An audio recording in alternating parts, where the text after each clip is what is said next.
I made Asylum in 24 hours. Asylum is one of the best games on Roblox, so I gave myself 24 hours to remake it from scratch. Here's how it went. So the way Asylum works is that every time you respawn, your loadout is randomly generated from a massive amount of pop culture and meme-inspired items.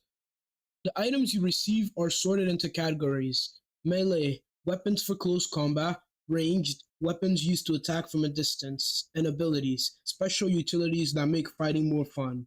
So first, I started by creating two places in Roblox Studio. One is the testing place, the second is the actual game itself. So I got to work and made the first classic sword in Roblox. I also created a model script for the melee weapons to save a lot of time.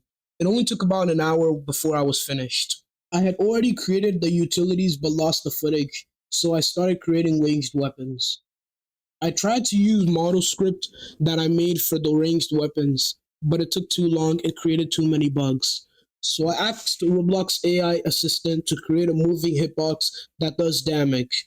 Then I copied the script for the other guns and changed the variables. So after a while, I created three melee, ranged, and abilities. For melee, I created a sword, hammer, and spear. For ranged, I created a handgun, shotgun, and ray gun. And for abilities, I created a dash ability, self recovery, and fireball ability. Once I was finished creating the weapons, I started working on a tool randomizer that gives you random weapons every time you respawn.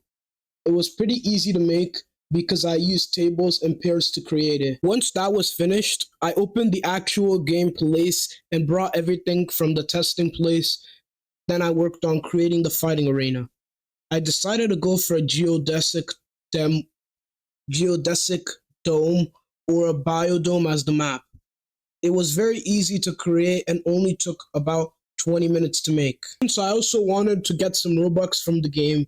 I made a button with Roblox's GUI and made a box with donation options. Still had some bugs. The melee weapons soft lock the player in place if they activate and switch their tools too quickly. The melee hitboxes are also inaccurate. If this video gets 20 likes, then I will update the game.